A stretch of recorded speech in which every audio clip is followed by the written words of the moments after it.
All right, call this Facilities and Finance Subcommittee meeting to order at 4:01 PM on October 21st, 2025. You get a roll call, please. Alex Dulce, Diane Land, Lester Mascon, Jackie Erdrich. Eric Sahian, Ernesto Mora. I think everyone. Any public comments at this Not time? at this moment.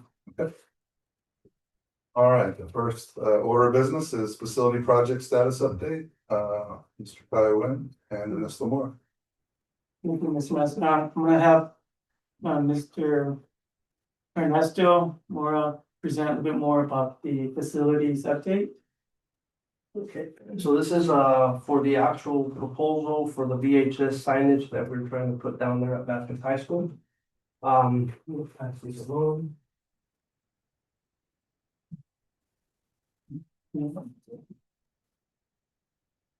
So first page is the actual quote for the installation of the signage. For the framing itself, we're having we have to have an architect involved. There's a letter in the back that indicates the reason why we have to have an architect and DSA. The sign itself, it's over 8 foot, it's a 10-foot sign. And he will not put together a quote until we get an architect involved, put the drawings together. So I don't really have a cost back until this has to be done first. And I believe you Working, yes, I already, I got a hold of an architect, he's working together with the actual company that designed the actual signage. As soon as we get an update on that, I will share it with you guys. Yeah, I'm just like full transparency, like I know this company. They're the ones that donated the sign to us as well, so may have to accuse myself of any decision that comes along with it. But the architect stuff, do you have a quote for that?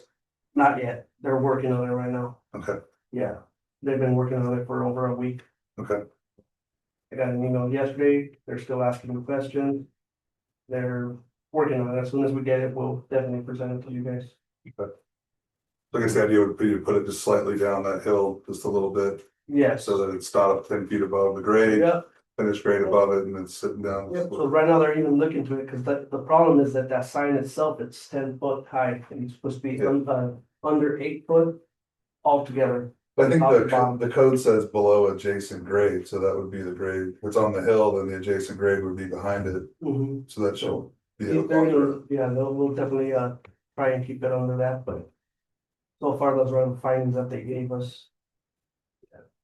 That's coming from the actual architect, so. Question, would we have proposals, because we're talking about several locations, but the possibility of actually installing in several locations. There's, I think, 2 separate locations on the football field and one perhaps in a gym. No, he said even inside it would be easier to install it on the field itself. If we try to do it in the gym, it's gonna cost the district a lot more money, because now they're going into actual a brick building. Yeah, I was not aware of that piece Yeah. as far as an update. Yeah. But I know that was the last discussion that we had. Mhm. I thought it was the other way around, that it was being more expensive to do it outside, because you have to build the actual concrete pillars, to hold the. The only difference is that there's no buildings around it.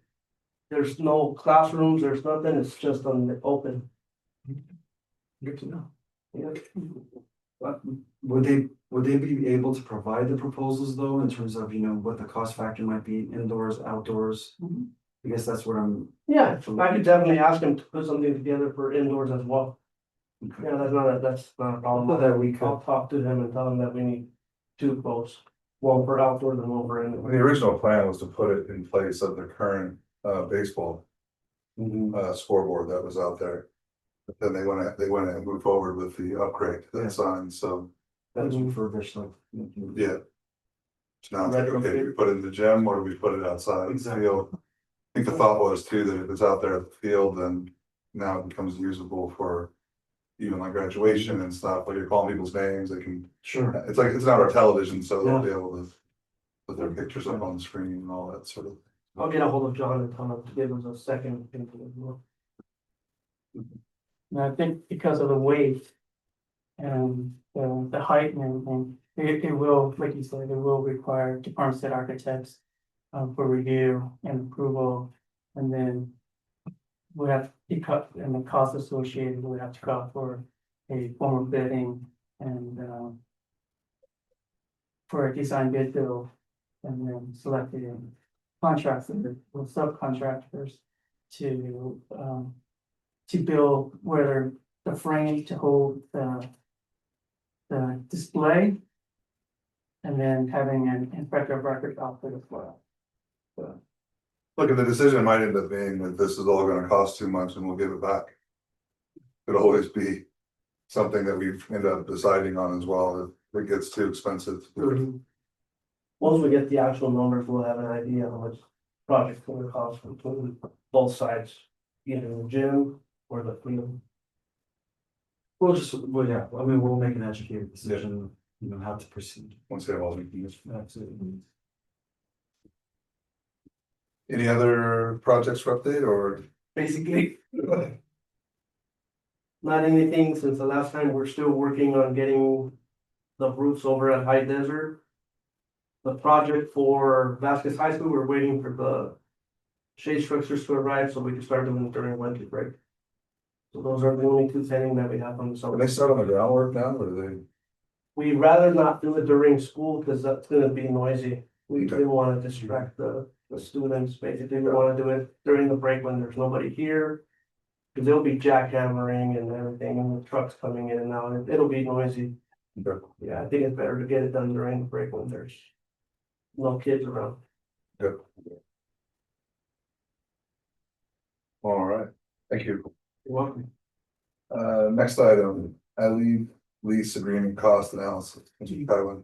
Thank you, Mr. Mascon. I'm gonna pass out a folder that contains both the cost analysis report for the Acton-Agua Dulce facility, as well as the maintenance and operation and transportation for the leasing versus purchasing school buses, but I'll just hand them out for everyone here. And that's what you have, one. So I'm gonna start off with the agreement here. Just give you some historical background. You know, the Acton-Agua Dulce facility is currently being leased by ILE since from July 1st, 2021. And it's gonna end on June 30th, 2026. So it's a 6-year lease. So again, it's gonna expire this fiscal year in June 30th, 2026.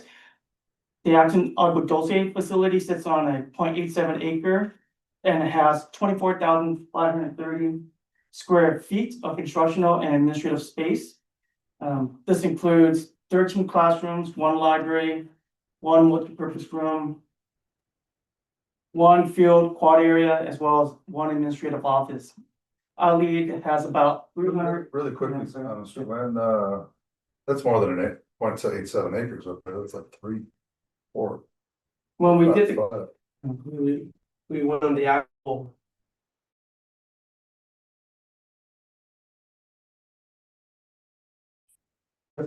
it came out Yeah, it can't be accurate though. and You know, you think about it. Right?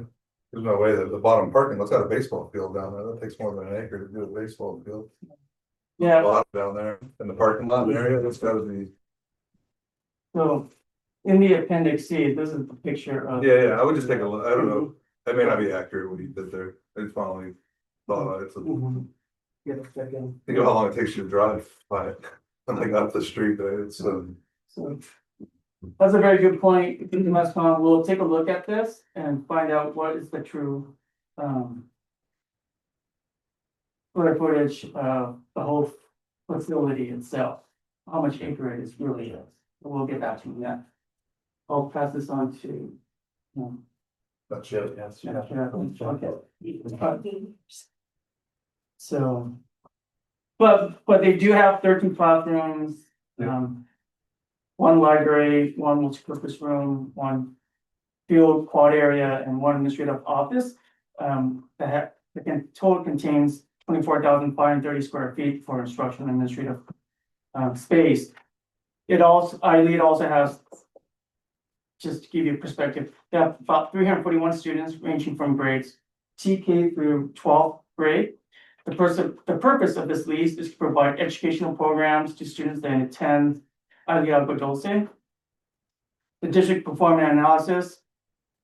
We performed an analysis where we broke down the direct cost as well as the indirect cost based on the MOU between the district as well as Acton-Agua Dulce.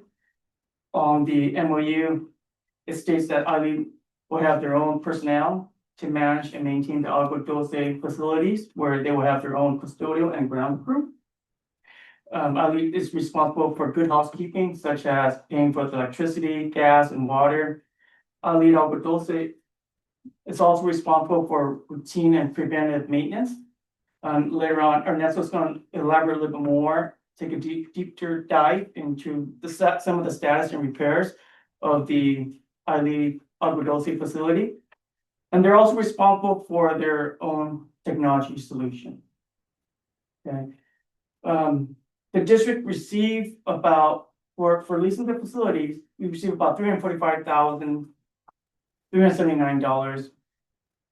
Obviously, there's, like I mentioned, direct and indirect costs associated. The direct cost is that every month we have to do water sampling of the above ground tank. That costs about $7,000 to do. How often? I'm sorry, How often you said? every month. $7,000 a month Yeah. or annual? Annually. Yeah. And then once a year or twice a year, we drain the septic tanks. There's several septic tanks out there, right? So that's about 23,000. And then obviously there's indirect costs for the director of charter schools, Mr. Ernesto Mora for director of MOT, district personnel, sending out the invoices, billing, doing the accounts receivable.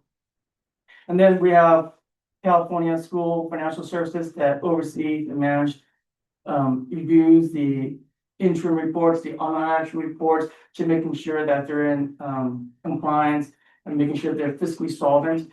And we also have Ed Bailey that also do the district in lieu for the charter schools, where we send out a report to them in regards to the district in lieu. And then obviously there's insurance. And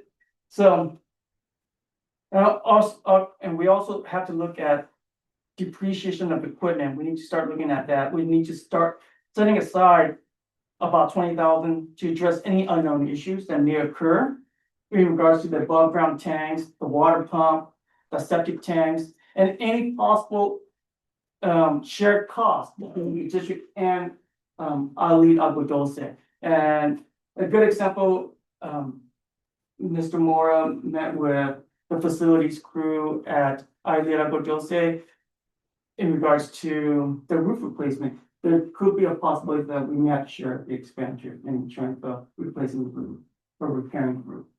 Just a heads up. Why would we need to share the cost? Well, go ahead. Basically, I met with her and she gave me an idea. She said it was around $18,000 to replace that roof. And she was telling me, Ernesto, we've been investing a lot of money into this site already. We replaced the playground. We replaced 3 roofs and all the work that's going on right now. But I told her, I can't give her an answer, that she has to send us an email, give us the paperwork, and the district will make a decision if we're gonna be able to help them out or not. I never promised anything. I mean, in terms of the lease,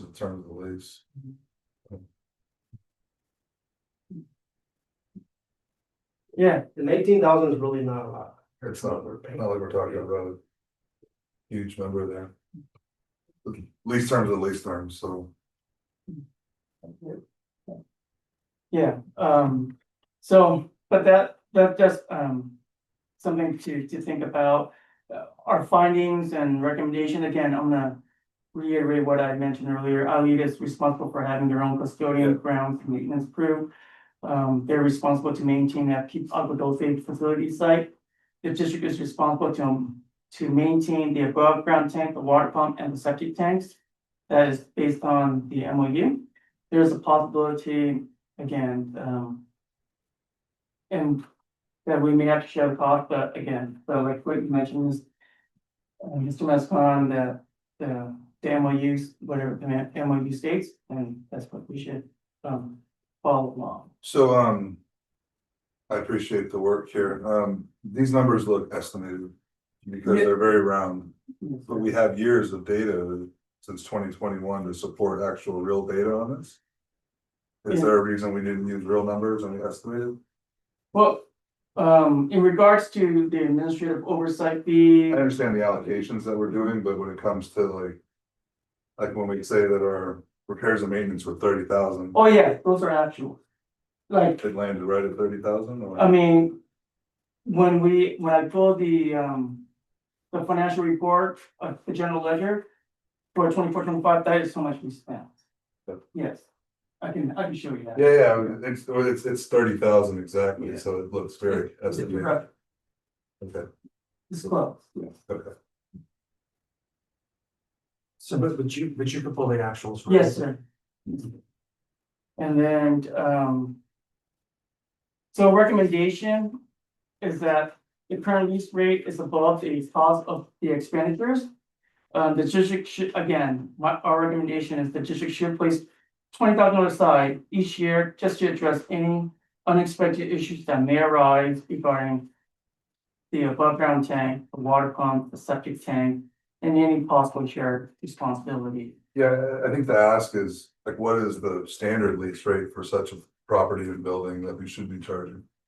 Like, what would be what's the market value that we should be charging for that? And that's what we The market value. need to understand compared to what we're currently charging. Like, I understand that we own the property, so, you should get something from any asset you own, so the fact that we're not, this is just our current cost today, there's, real property of real value of that real estate that's up there.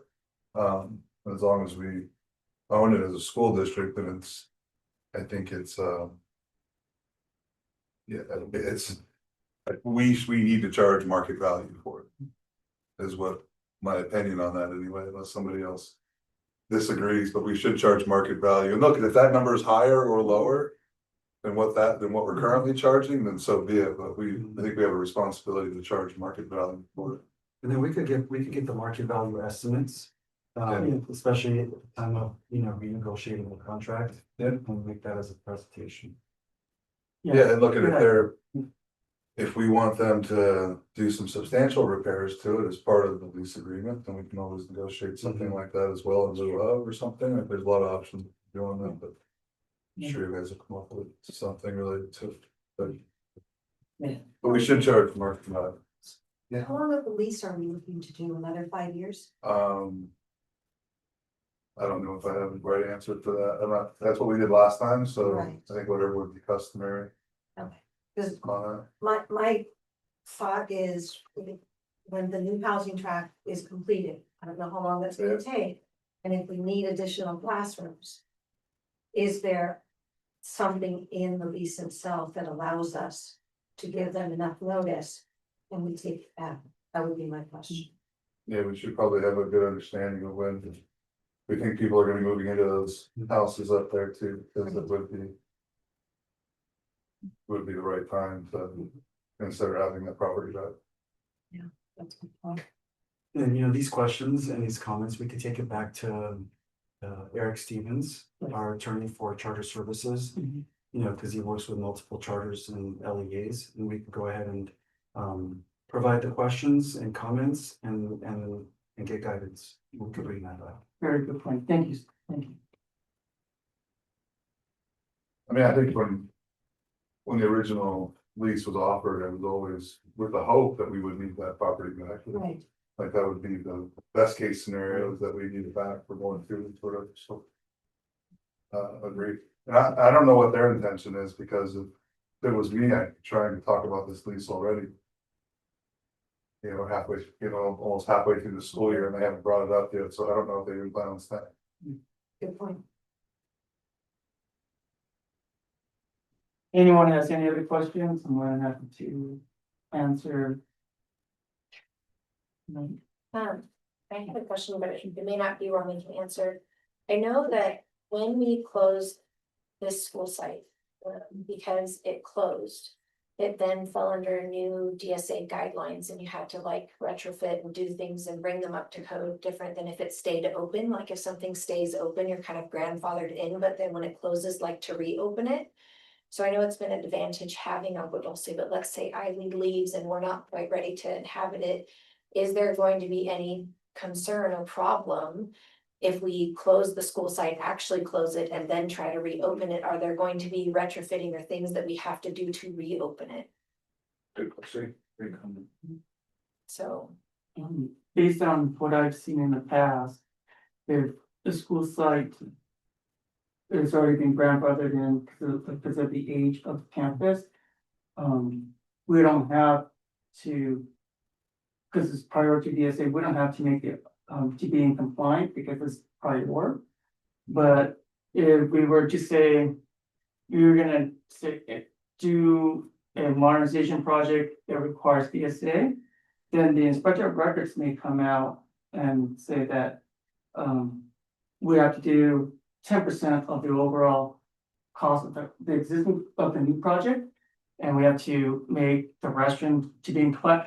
We don't have to do all the entire campus to be in compliant all at once, but it's gonna be 10% margin going up. I hope that makes sense. Yeah. So that's what they're. but just for us to have a plan if that were to be a problem. Yeah, it'd be a lot of things we would probably need the consultants to help us out with, knowing exactly how to move that forward if that was the direction it went.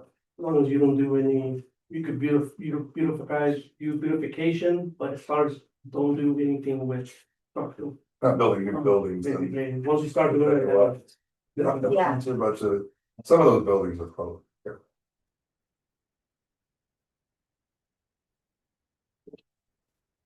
Thank you, Mr. Nguyen. And Nestle, you had more on the. That'll still. That's all we have in that for this floorboard.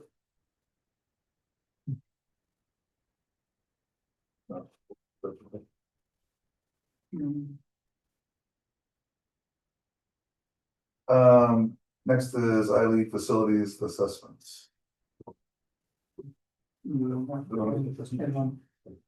Basically, it's the pictures. Right here in the.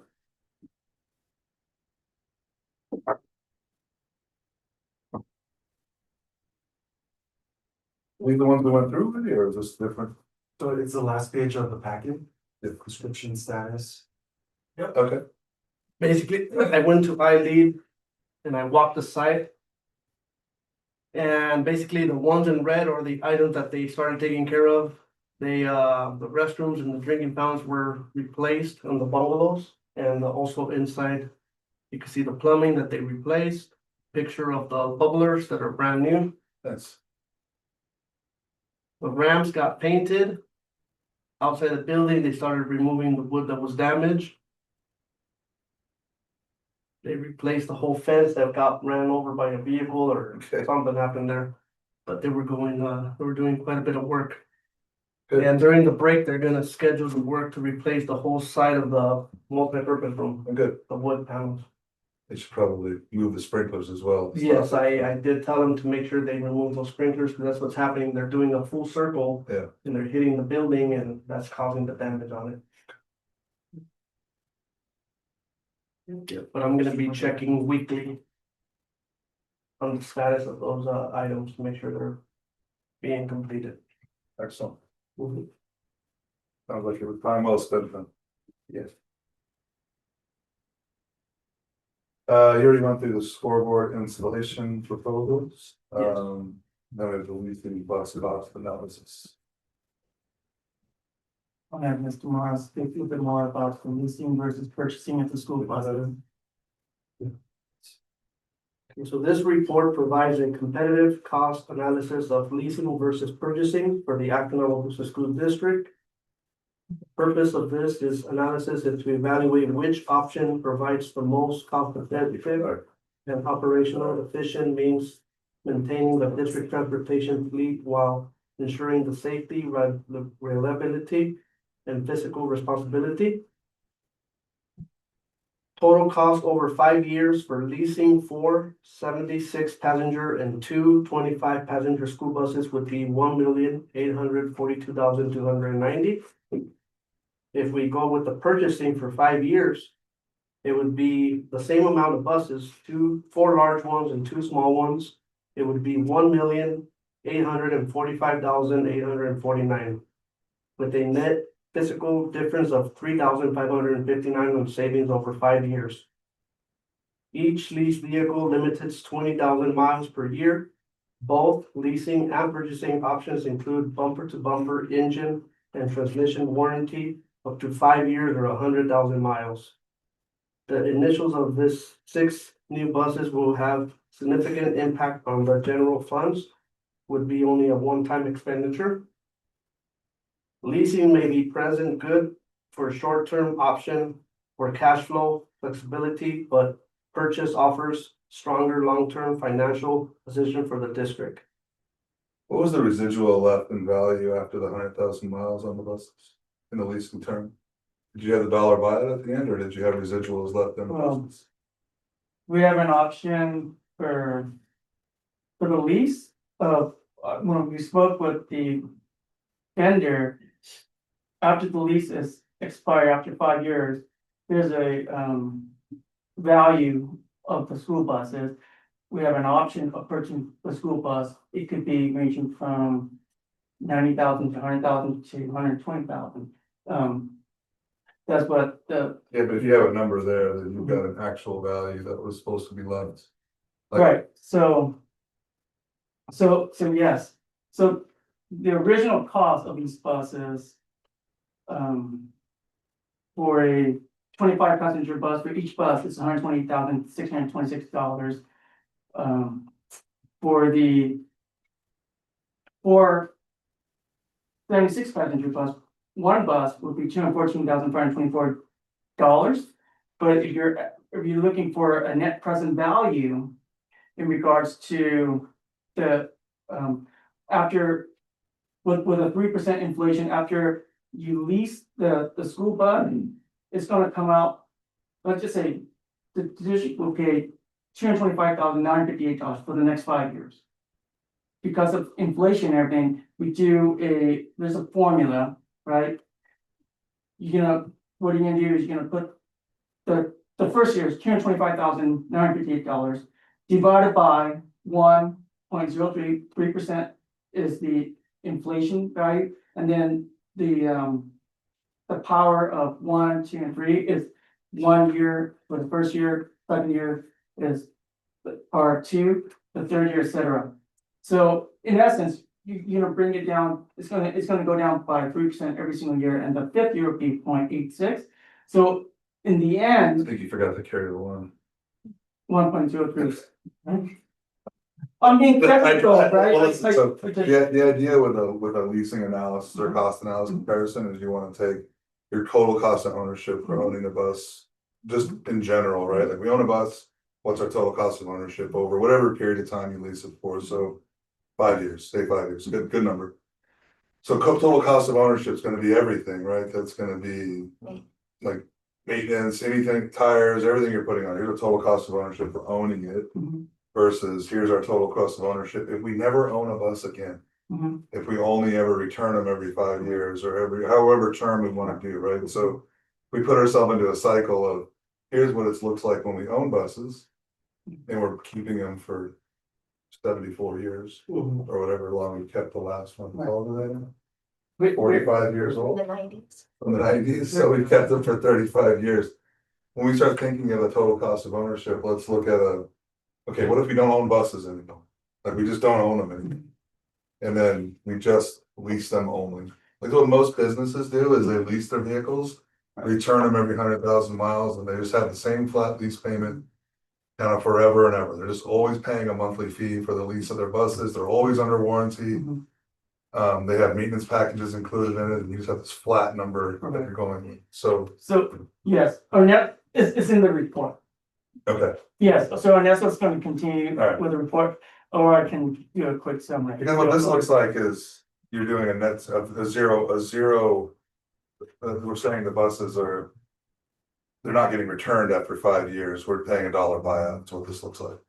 So for this particular lease, the last, like 2 weeks ago or last month when we met, we provided a quote for lease to own, right? And then we wanted to get a little bit more in detail in regards to just to continue to lease the buses. So what's gonna happen is that we're gonna, after 5 years on this proposal that the vendor is providing us from Model 1, if we like the bus after 5 years, we have an opportunity to purchase the bus. But however, if we don't want to purchase the bus, then they're gonna give us another proposal for the same buses, but a newer bus. And they'll give us a new rate for the lease of of the buses, every single month. I mean, most businesses, they just turn them in every 100,000 months. That's just the normal thing. Like they never keep them. The maintenance cost usually like quadruples after a certain number of mileage with them, especially when they drop out of warranty and all that. So that's usually kind of the idea behind it, is that you've always got nice fresh equipment for the kids. We're always as safe as they can possibly be. We're not dealing with breakdowns, that sort of thing. We've always got a nice fresh fleet to operate it. And whether that's gonna be a positive for us or a negative for us, we've had some pretty substantial expenses keeping the current fleet going. So, Correct. but if you have data here, then I would Yes. see it. That's a good question. Yeah. The 20,000 miles per year, how much do we drive per year, and are we gonna be exceeding that, and would that have to be factored into the cost? No, we're not very soon. We need that many miles per year. Probably around 15,000 miles.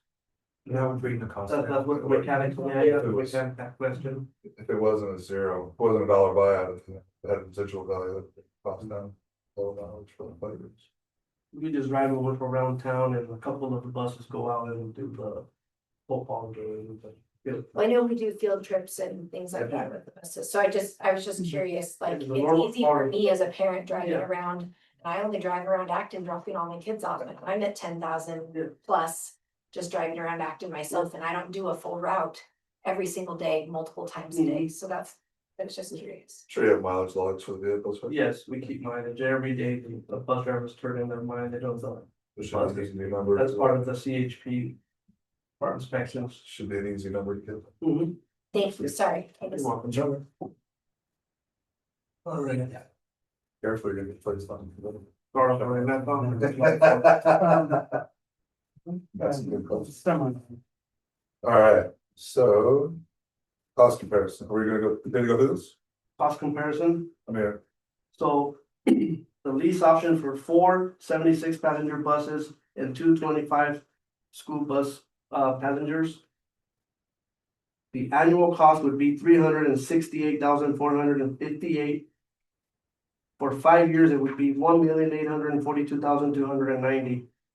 This includes lease payments, the maintenance, the insurance, the fuel, and registrations and license, if any.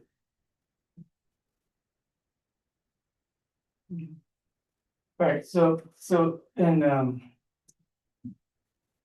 just to summarize what Mr. Mo was saying, for the lease option, we were to lease 4 passenger bus. 76 passenger bus plus 2 25 passenger bus.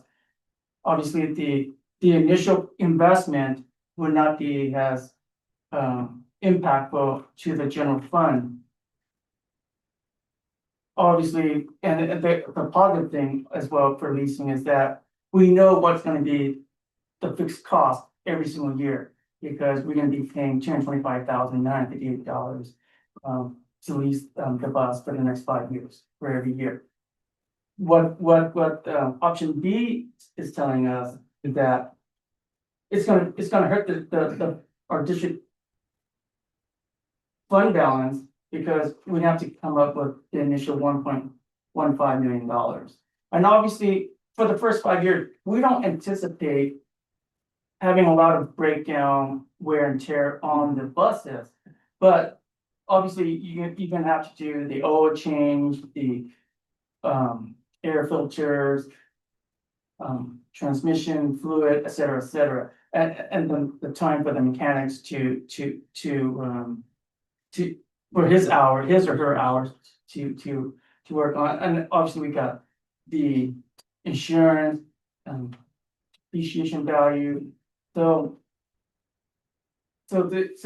after 5 years, the purchasing option with all the expenditures, but it's pretty much mirror. I increased the maintenance by $18,000 from the lease to the purchase, is because obviously with the lease, we can't make modification to the school buses, but if we own the school bus, let's say we can add cameras inside the bus to see what's going on inside the school buses. As an example, but everything for the next 5 years, I don't anticipate seeing a lot of maintenance in there.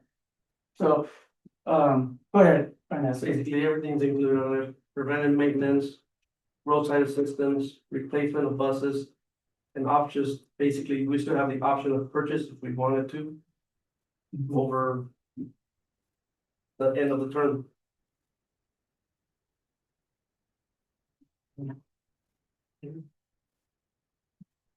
So basically, competitive analysis, leasing versus purchasing. The difference would be $889,391. It would be more expensive if we purchase versus leasing. And that again is the differential of the upfront cost. Yes.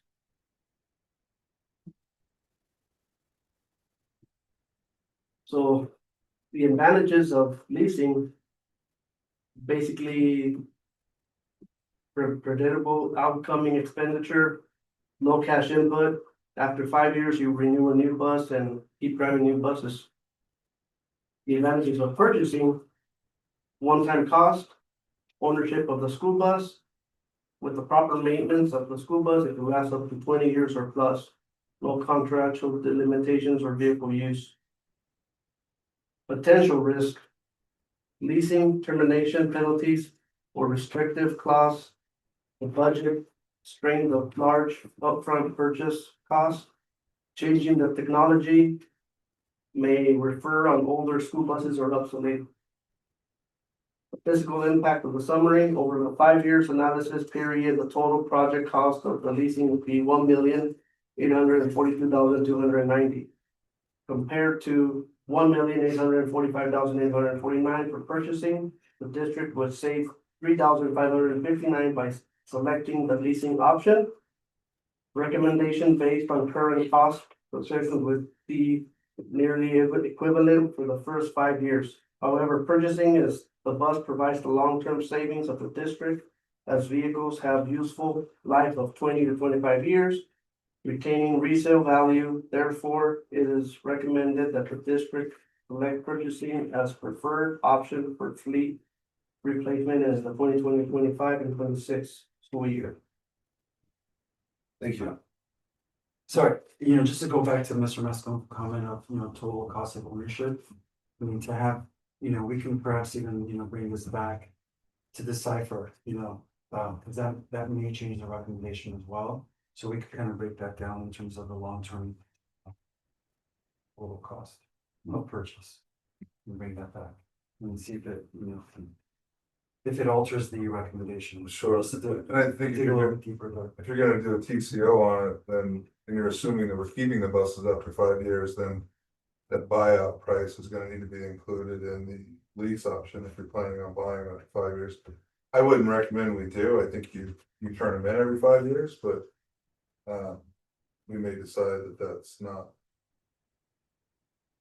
exactly what we want to do. How many how many buses are you? Right now, we have current 3 regular transportation and two sped buses. All of 5 that we use every day. Is that all you need? That's basically what we need to have our regular routes. Okay. Yeah. And what have you done with the extra buses you had that were? They're basically, we still use them for field trips, We also use it in case one breaks down, we're able to replace it until we get the other one back. How many do you have for that purpose? Right now, we have 10 big buses and 10. 10, You only need 3? but a couple of them are towards the end of their life, basically. One of them has a bad engine, the other one's Get like rid of 50 those. miles per hour, yeah, those are part of the absolute. That we included Okay, for the, to get rid of. so I mean, like, if you really nail it down, like, what do you need? We really need at least 4 big buses, so we can have 1 spare. Yeah. And 3 spare. So that way, if one breaks down, we still have an extra one to send out to pick up our students. And if we're trying to use our own vehicles for anything extracurricular, then we can just farm that out then if we don't have available buses, or how does that play with the with our union agreement? We don't have the vehicles, do we have, what do we have, what do we do at that point? Well, if we don't have the vehicles, I know with the It unions, is right along, right? yes, Yeah. the driver's line. But I mean, if you're trying to maintain a fleet of 10 vehicles, 10 big buses, that seems, We don't need all 10. let's fix that. Basically, especially if they're brand new, we're not gonna have that many. Understood, but like, there's no reason to keep 10 buses here on the campus, and No, we're definitely gonna get rid of a couple of them that are gonna be like, you should one with a bad engine, five. one that runs 15. probably get rid of like half of them, right? Not really. There's times when we have 2 or 3 down at the same time. Okay. Yeah, because of the age of them, they're breaking down left and right. So you just got one new one, right? One new one. Okay. Yeah, and they're always giving us issues, either electrical issue or radiator, alternator, small things, but they're breaking left and right. There's times when I have 4 buses out with the red tags. So I don't think we're in a position where we want to purchase new buses, 3 new large buses. Then are the sped ones fairly new? Those, we've hardly ever had any issues with those. Okay, Those are the newest ones we have, along with the new one that we. so the immediate need is 3 large buses. 3 large buses is what we need. And then if we had 3 new large buses, then you could basically get rid of the rest of the fleet. Yep, and just keep All 10 one. buses, not even one, just give it all 10. If that's, yeah, we could, that would be. Why would you keep them? I think it's better to keep at least 1 extra. But you already have 1 extra if you have 4. Yeah, we'll have, yeah, basically we would get rid of all of them and keep 1 as a spare. The new one, The new one obviously. as a spare, yes, that one. Okay, and you So get we'll 3. get rid of all the other ones. Yeah, so you have 4 total large Mhm. buses, no more. Yep. Most field trips do require 2 buses. Yeah.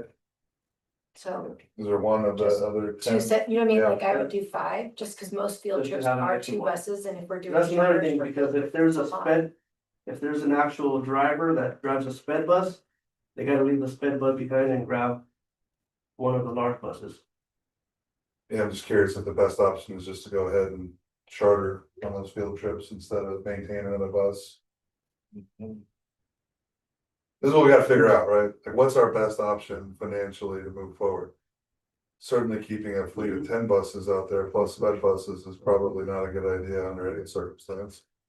If we need 3 to fill our minimum requirements, and it's a good idea to have a spare, obviously, and then we have enough field trip stuff that we can eliminate chartering for field trips, then we have a 5th. And that spare plus a 5th ends up being our normal that we keep on hand, so that's 5 big buses total. Are there any of the other 10 that are in better shape than the others? Probably one of them. Maybe that's the right move. then. But we have 2 of the older, the new one that we purchased, and I have 1 more that's still reliable, that we Okay. still keep. And for charter buses, what's the average cost? I know it's So- to do with Yes, length of travel and. good question. So last year, we spent $69,000 on charter buses, outsourcing charter buses. We purchased one new school bus. That was about $180,000. So this is just my humble opinion, if we can change to outsource to charter buses, let's just say 69,000 for the next 3 years. There's a price of a bus. Exactly. So could we, They're like $2,000 a piece is what we're being billed at the site level. per trip. Is there a more field trip appropriate bus we could get, because school buses don't work great for it. I Like could look into it, see if there's something out there that looks similar to a charter bus. something more styled like that, we seem Yeah, I to use could it all I the could definitely time. check with, That was our field trip bus and. I'll check with, Well, like the new bus, uh, the new bus that they got, we can't use for like outdoor science school, let's say, because the kids have to bring luggage and there's no under the bus storage. well, the ones that we're looking at do have access. Yeah, but Yeah. So maybe, Yeah, they maybe got look at, obviously. maybe if we have our own bus, more charter-like, not necessarily. I gotta check to Doesn't need see if everything that schools charter that bus are has. able to have buses like those. I'll check with Lisa, our trainer, cause she's got all that, she works for AV.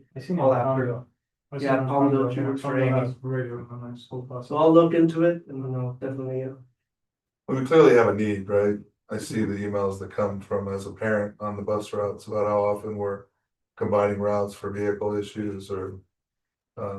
Or driver sometimes, but sometimes vehicle issues too, so. We can probably do better by our kids, right? Mhm. Try to have a decent fleet there. And I think from a. I think we'd rather not take the hit all in 1 year on the general ledger if we can avoid it.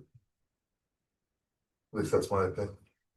Can I make a comment? Yeah, I think, that getting rid of the buses too will save the district and will decrease expenditure on the district because you don't have to pay the insurance on it and tires. When you have a vehicle that heavy. we have 10 the tires buses will insured. the insurance company rotate. I don't know how it works, I'm just saying, I'm just putting it out there, that people understand that keeping buses in there, like you mentioned, getting rid of it, can be cost Oh, effective for for the district, sure. right? And we will spend money. Even on tires, when you have a vehicle that heavy and it sits for a while in there because you're not using it, because it's a spare vehicle, the tires crack. And you have to be conscious, that's an expenditure for the district and all that, so. Keep all 10 buses CHP approved and. Yeah. we have to get them, even though they're not being used. The way they're supposed to be used, we still have to get them annual inspected and have them CHP. So I think the idea really is to take, like, what is our total cost of ownership for transportation right now? And I think that is gonna have to include, like, if we've got 5 new buses. Do we need 2 mechanics, or we just need 1 to be able to work on it, and then we had an open position, and. Maybe we don't need to fill that open position, and we just need the 1 mechanic because we've got brand new, and if maintenance is included from the bus company. But that really may reduce our need right there. So.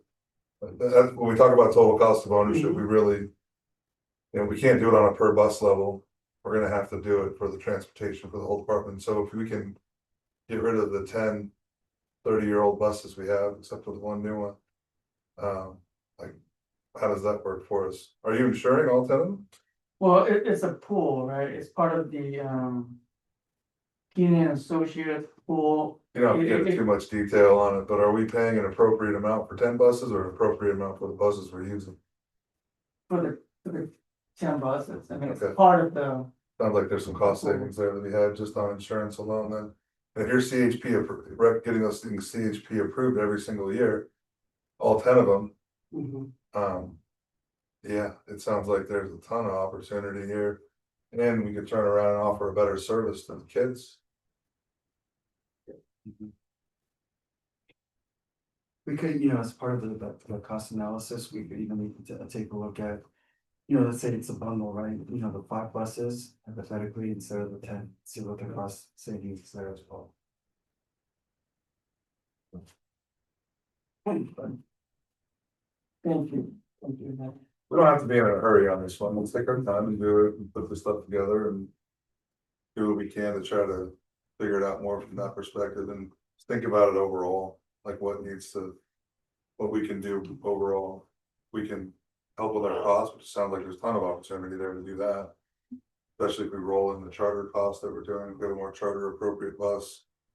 Potential staff reduction that could be possible, and then low maintenance costs, no insurance costs, no tires and all the things you're trying to do to keep all the other ones going, then we can probably save some money and provide better service. Maybe, or we could be wrong.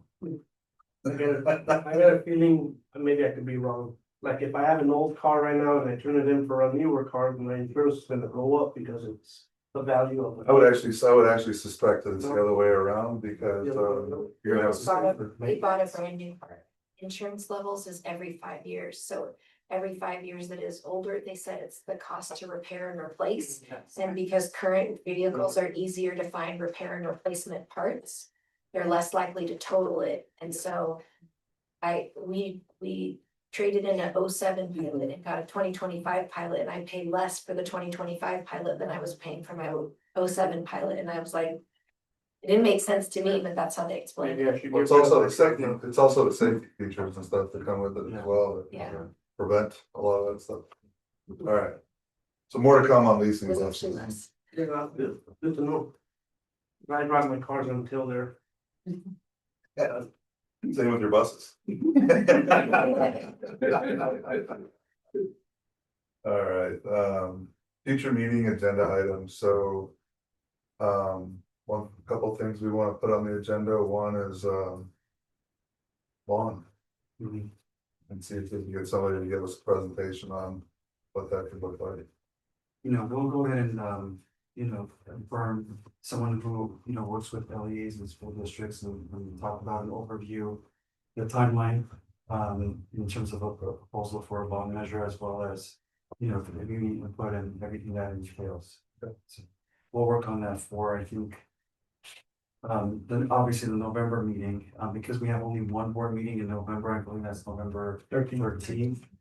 November 11th is Veterans Day.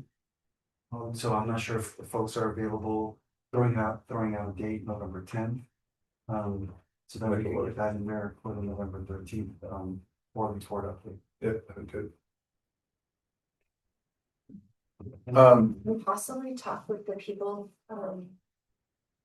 I'll have to probably get you names, but there are people that helped pass the bond. It took us 13 times or something like that to put forward a bond to get it passed just to build the high school. But there is a group of people that really almost went door to door and really advocated and helped get it passed. So getting their feedback on what that took might be valuable. Because they would know the community and what that took the last time, because we put it up. Probably like 13 times. Wow.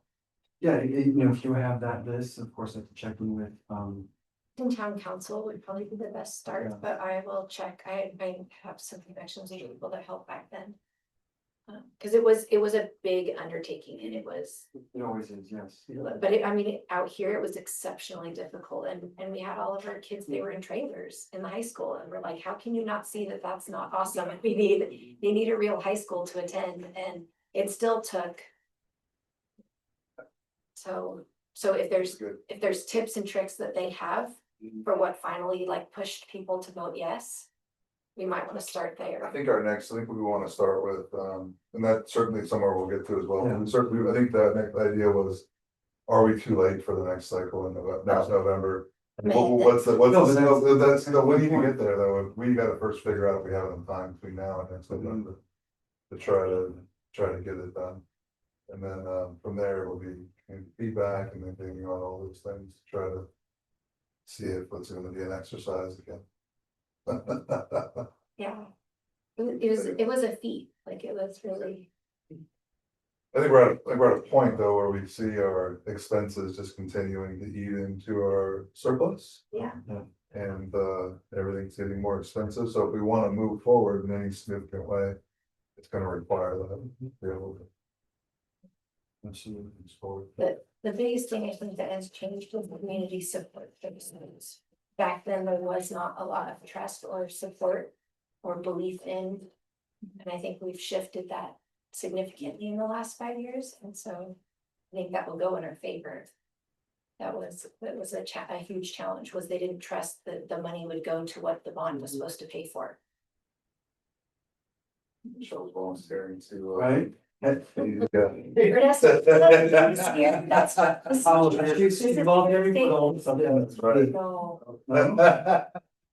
Right. But truthfully, like the community was not a group.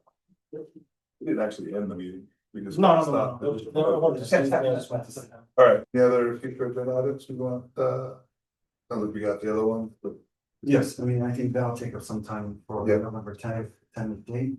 And I don't think it's required for the next meeting, but, if we could try to maybe at some point, do you know the developer up there that's building those properties up there? Have you made contact with them at all? Has anybody? I haven't seen him ever since. He Have came they- here once, probably a couple of years ago. Have they paid developer fees yet? I haven't, You wouldn't until you wanted your certificate of occupancy on a building, but it was a team that came like 2 or 3 years ago. It was I would say at least 3. Mhm. maybe it's worth having a chat with them just to have an idea of what his expectations are and timelines are, and that'll give us a idea of when we can expect, There was a board presentation for that, if I remember correctly. Back then. Okay. I never got there. I don't even know who they are. We have contact information with the attorneys that were our liaisons, so we'll go ahead and make that contact. maybe just get an idea of the timelines. They're still doing work out there, so. Yes, yeah. All right, any other items? No? All right, we adjourned at 4:57 PM.